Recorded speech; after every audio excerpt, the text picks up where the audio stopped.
Bismillah. Assalamualaikum warahmatullahi wabarakatuh. Innal hamdalillah nahmaduhu wa nasta'inuhu wa nastaghfiruh wa na'udzu billahi min syururi anfusina wa sayyiati a'malina. May yahdihillahu fala mudhillalah wa may yudlilhu fala hadiyalah. Asyhadu an la ilaha illallah wahdahu la syarikalah wa asyhadu anna Muhammadan abduhu wa rasuluhu la nabiyya ba'dah. Ya ayyuhallazina amanu taqullaha haqqa tuqatih wa la tamutunna illa wa antum muslimun.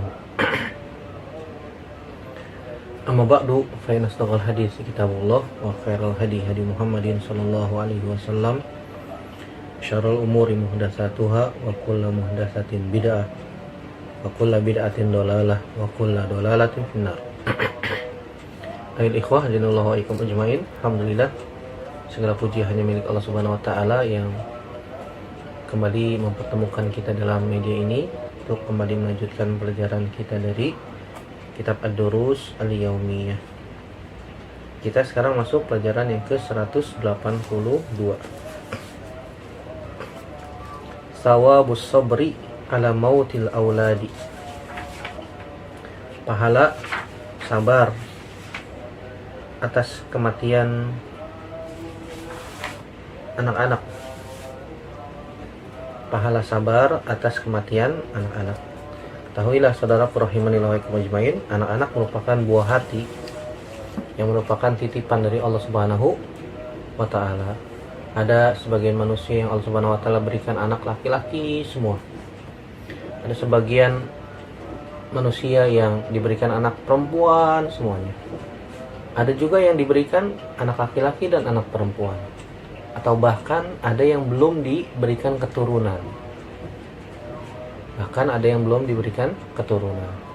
Maka kewajiban kita sabar, saudaraku rahimanillah wa yakum ajmain. Mungkin Allah Subhanahu wa taala belum menitipkan amanahnya dari Allah Subhanahu wa taala kepada kita. Karena anak itu amanah dan akan dimintai pertanggungjawabannya nanti di hadapan Allah Subhanahu wa taala atas anak-anak kita. Dan Islam sangat menganjurkan untuk memperbanyak anak. Nabi SAW mengatakan, tazawwaju al-waluda al-wadud fa inni mukatsirun bikumul umam yaumal qiyamah. Nikahilah wanita-wanita yang penyubur, banyak anaknya, dan wanita-wanita yang penyayang, karena aku suka, kata Nabi SAW, nanti pada hari kiamat umatku banyak. Ustadz, bagaimana kalau yang istrinya belum punya anak? Ya usaha terapi kayak yang diterapi bukan istrinya aja, tapi suaminya juga. Suami istri dua-duanya terapi. Ada kemungkinan suaminya yang mungkin kelelahan, kecapean karena bekerja, ataupun yang lain. Allahu a'lam bishawab. Di terapi ya. Cari solusi, sabar dalam berusaha untuk memiliki keturunan. Dan anak juga merupakan zinatul hayatid dunya, perhiasan kehidupan dunia. Dan tentu saja ketika Allah Subhanahu wa taala menitipkan anak, kemudian salah satu anak kita atau beberapa anak kita diambil kembali oleh Allah Subhanahu wa taala, ini merupakan musibah yang besar bagi kedua orang tua. Mungkin bagi bapak biasa aja, gampang, nanti itu lagi bikin lagi istilahnya begitu ya. Tapi bagi seorang ibu yang dia sudah mengandung selama 9 bulan, menyusuinya selama 2 tahun, melahirkan dengan taruhan nyawa, kemudian anaknya meninggal, itu bagi ibu luar biasa, musibah yang sangat besar. Maka otomatis ketika itu kita dituntut untuk sabar dan ihtisab, sebagaimana pelajaran yang telah lalu. Nabi SAW juga punya anak Nabi SAW ada 7, dari Khadijah 6, dari budak 1, dari Khadijah laki-laki 2, perempuan 4. Ada Al-Qasim, ada Zainab, ada Ruqayyah, ada Ummu Kulsum, ada Fatimah, ada Abdullah, ya, anak pertama dan anak bontotnya dari Khadijah laki. Dan keduanya meninggal ketika masih kecil. Tersisa 4 wanita anak Nabi SAW, 3 meninggal di masa Nabi SAW ketika masih hidup, dan 1 yaitu Fatimah meninggal selang beberapa lama setelah Nabi SAW wafat. Adapun yang dari budak Ibrahim laki-laki pun meninggal di usia 70 hari. Oh, tidak salah ya. Di usia 70 hari meninggal. Dan Nabi SAW pun sedih, meneteskan air mata. Tetapi ketika memiliki anak kemudian meninggal dunia anak tersebut, dan kita sabar dan ihtisabul ajr, mengharapkan pahala dari Allah Subhanahu wa taala, maka itu berbuah manis, yaitu berbuah pahala yang sangat besar sebagai rahmat dari Allah dan karunia darinya. Ini yang telah dijanjikan oleh Allah Subhanahu wa taala melalui lisan Nabi sallallahu alaihi wasallam. Dan juga Islam melarang kita untuk membunuh anak, subhanallah. Nabi SAW melarang naha an kila waqal wa wa'dil Nabi SAW melarang kita untuk wa'dil banat itu mengubur hidup-hidup anak, subhanallah. Waktu zaman jahiliyah dahulu ya, masya Allah, orang-orang jahiliyah itu tidak suka punya anak perempuan, karena anak perempuan itu bagi mereka aib, sebagai taruhan judi, bahkan bisa diberikan sebagai hadiah untuk orang, untuk diperlakukan semena-mena dan seterusnya, subhanallah. Islam sangat melarang membunuh anak. Di antara fenomena membunuh anak yaitu dengan cara aborsi. Allah Subhanahu wa taala sudah berikan anugerah anak, dia mencoba untuk menggugurkannya. Ini tidak dibenarkan dalam Islam. Kalau Allah Subhanahu wa taala sudah takdirkan kita memiliki anak, sudah, walaupun mungkin ya karena jaraknya terlalu dekat. Ada sebagian orang awam ya, masya Allah, sebagian kecil orang awam melakukan itu. Wah, ini jaraknya terlalu dekat, dia tidak KB misalnya. Akhirnya yang keduanya berusaha untuk diaborsi, berusaha untuk digugurkan dengan minum obat penggugur kandungan atau yang sejenisnya, subhanallah. Iya, dan ternyata qadarullah, Allah takdirkan anak itu nggak mati tapi lahir, tapi cacat otaknya, subhanallah, karena pengaruh obat tadi tuh. Ada yang otaknya IQ-nya, subhanallah, ada yang bermasalah lah otaknya, sehingga lambat dalam berpikir, IQ-nya dan seterusnya. Kasihan. Begitu juga dalam masalah membatasi kelahiran. Islam melarang membatasi kelahiran dengan cara apa?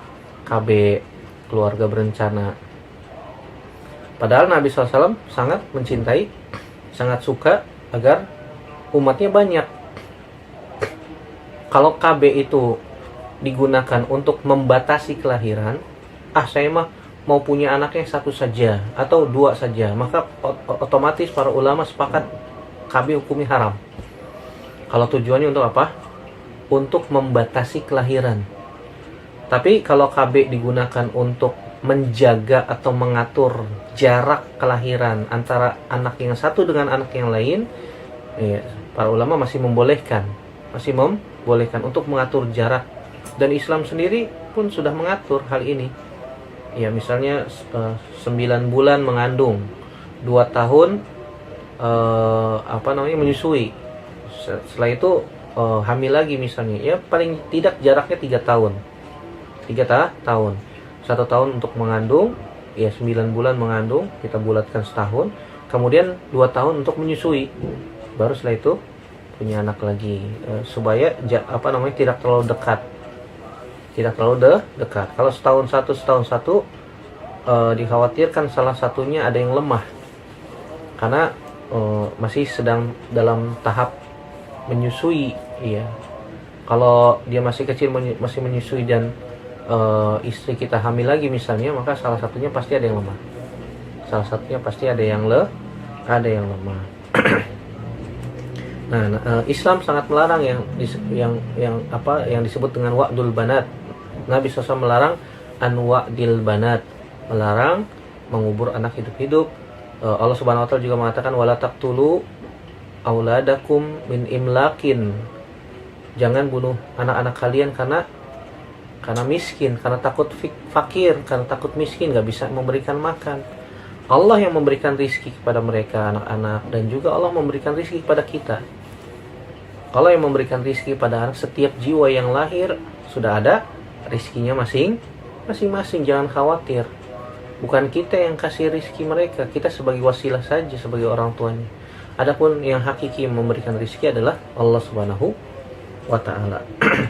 Nah, ketika kita diberikan anugerah rizki oleh Allah Subhanahu wa ta'ala anak, dan kemudian anak kita meninggal misalnya, maka di dalamnya ada pahala yang besar berupa surga Allah Subhanahu wa taala, dengan syarat apa tadi?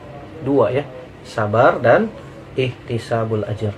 Adapun hadisnya dibawakan, kita akan bawakan 3 hadis di sini. 2 dari riwayat Imam Bukhari dan 1 dari riwayat Imam Tirmizi. Adapun riwayat Imam Bukhari yang pertama, Imam Bukhari membawakan hadisnya di dalam sahihnya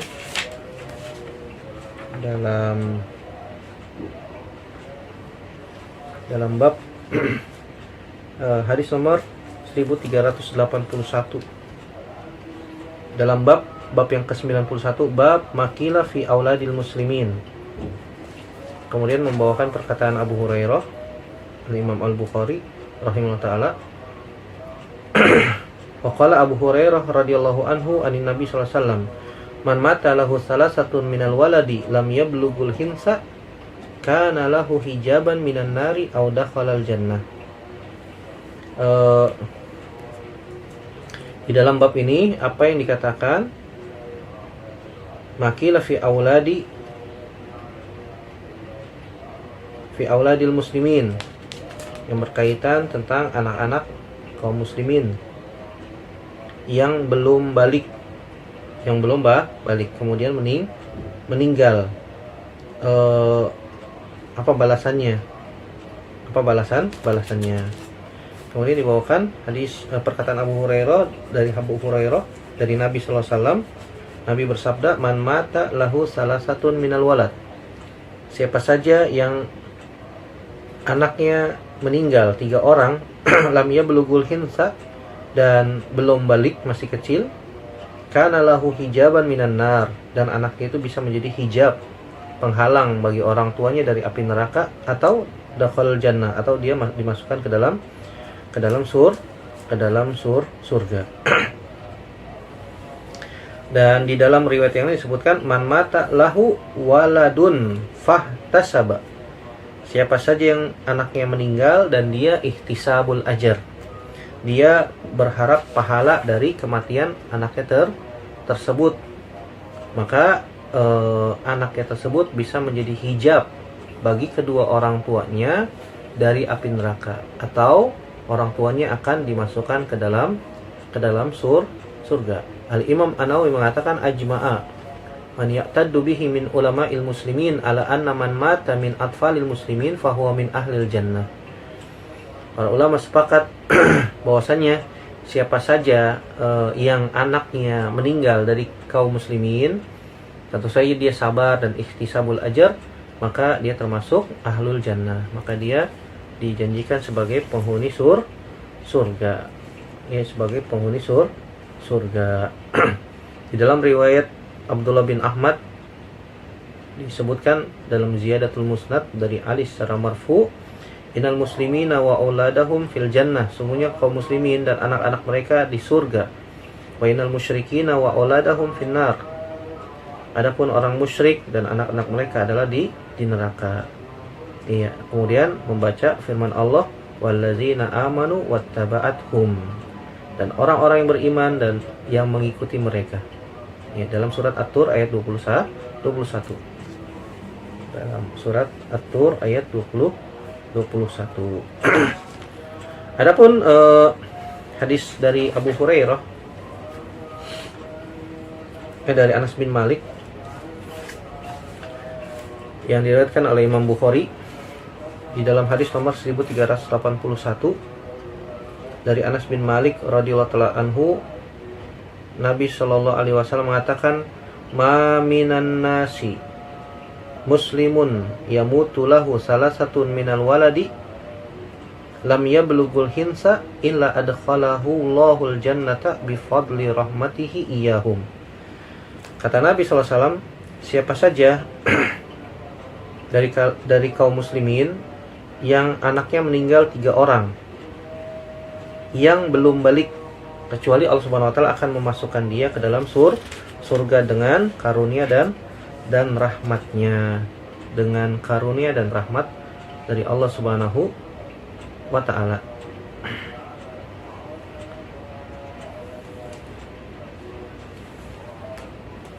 Ini kalau tiga anak ya, 3 anak. Di dalam riwayat yang lain dari sahabat Abu Hurairah secara marfu, la yamutu li ihdakunna salasatun minal walad fatahtasibu illa dakhalatil jannah.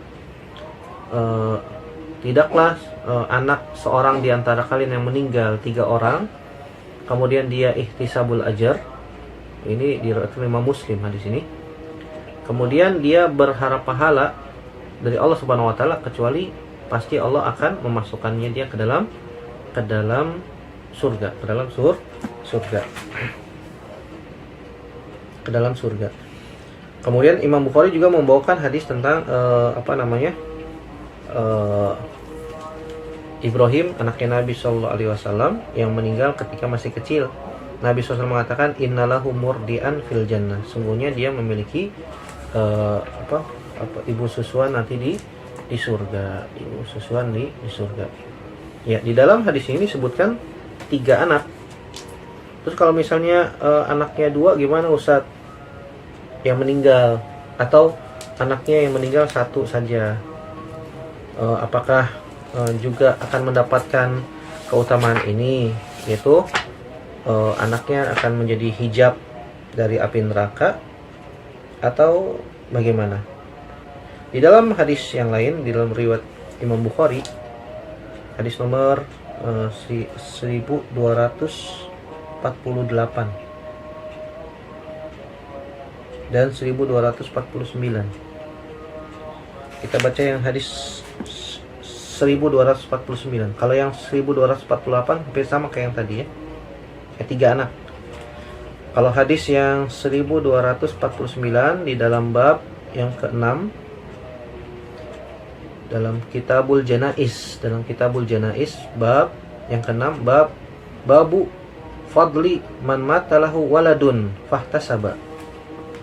Bab keutamaan memiliki anak dan meninggal dunia. Iya. Di situ sebutkan waladun dengan sigoh mufrad. Ya, dengan sigoh mufrad menunjukkan bahwasanya jika anaknya meninggal 1 saja, maka juga bisa menurut Imam Bukhari dan disebutkan oleh para ulama. Begitu juga 2. Hadisnya adalah hadis Abu Sa'id Al-Khudri radhiyallahu taala anhu.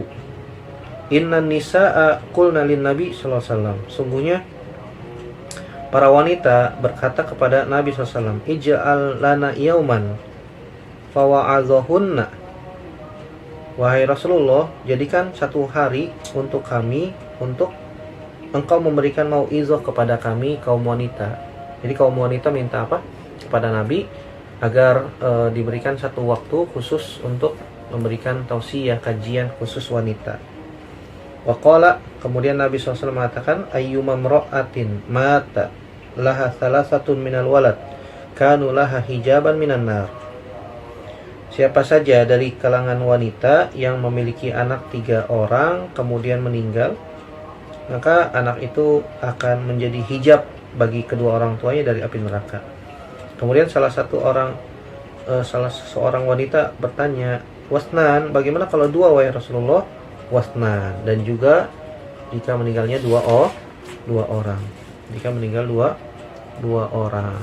Ya, jadi keutamaan memiliki anak. Kemudian Allah Subhanahu wa taala eh, ambil kembali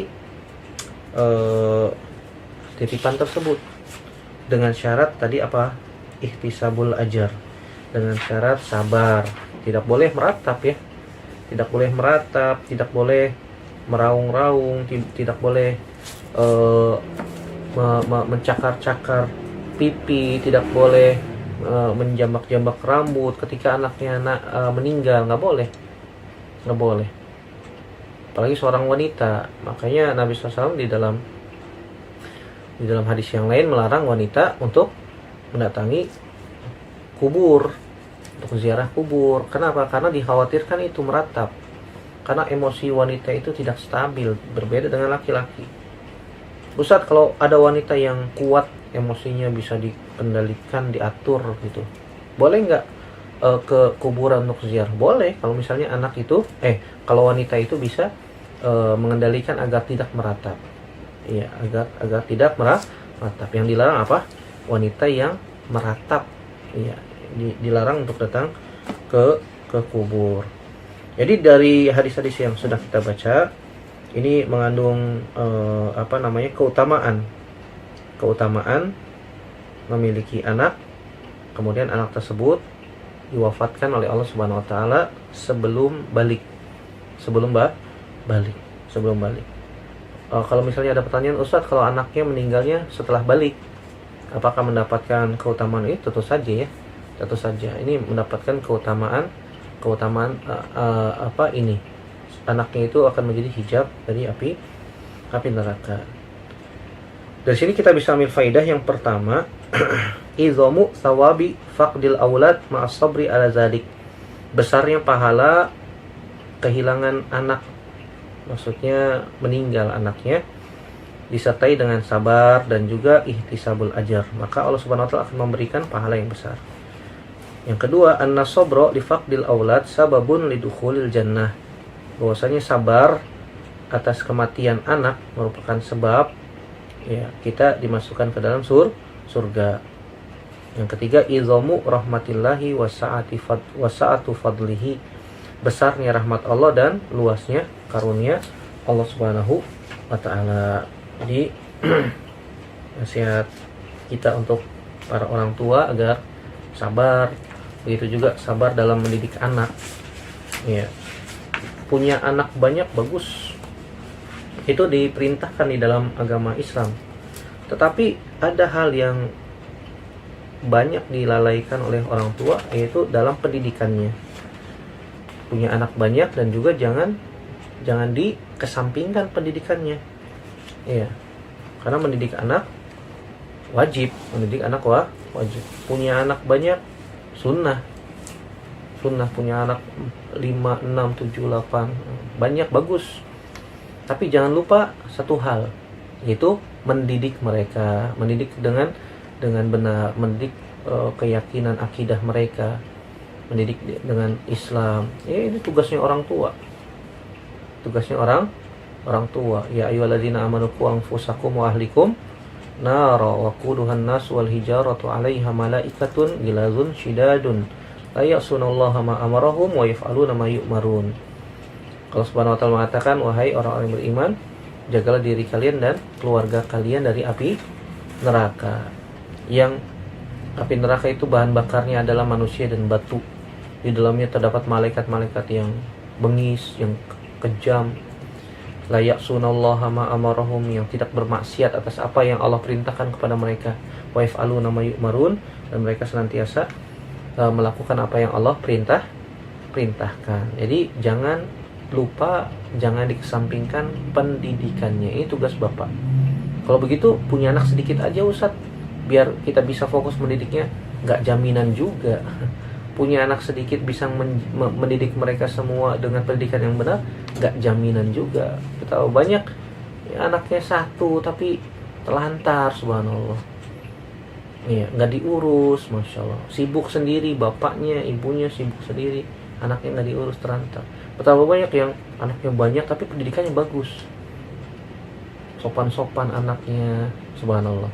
Qurratu a'yun, sebagai penyejuk pandangan. Ya, semoga Allah Subhanahu wa taala menganugerahkan pada kita sifat sabar, dan ihtisabul ajar ketika kita mendapatkan musibah berupa anak yang meninggal dunia. Semoga Allah Subhanahu wa taala juga mudahkan kaum muslimin untuk mendidik anak-anak mereka dengan pendidikan yang benar, dengan pendidikan di atas sunnah Nabi SAW, dengan akidah yang sahihah, dengan akidah yang benar. Semoga Allah Subhanahu wa taala juga menjadikan jerih payah kita orang tua dalam mendidik anak berbuah pahala. Ya, dengan syarat apa? Sabar, jangan marah-marah terus, ya. Kesabaran diuji dengan anak. Kadang-kadang ada seorang orang tua, ibu ataupun ayah atau uminya itu nggak sabar ketika melihat anaknya nakal, langsung main pukul, cubit, masya Allah, sampai membekas di kakinya, di pahanya, warna merah, warna biru, berwarna-warni tuh kakinya karena cubitan orang tuanya, nauzubillah. Nggak sabar berarti. Ya harus sabar. Ya namanya anak-anak, kita juga pernah mengalami anak-anak, dan anak-anak itu cerminan orang tua ya. Kalau anaknya seperti itu ya kita dulu begitu tuh. Kita dulu juga seperti itu ya. Semoga Allah Subhanahu wa taala mudahkan urusan kita semua, dan semoga Allah Subhanahu wa taala menjadikan apa yang kita lakukan sebagai pahala di sisi Allah Subhanahu wa taala dan sebagai pemberat timbangan kita nanti pada yaumul hisab. Amin ya rabbal alamin. Demikian, semoga bermanfaat. Aku qouli hadza astaghfirullah li wa lakum. Subhanakallahumma bihamdika asyhadu an la ilaha illa anta astaghfiruka wa atubu ilaik. Assalamualaikum warahmatullahi wabarakatuh.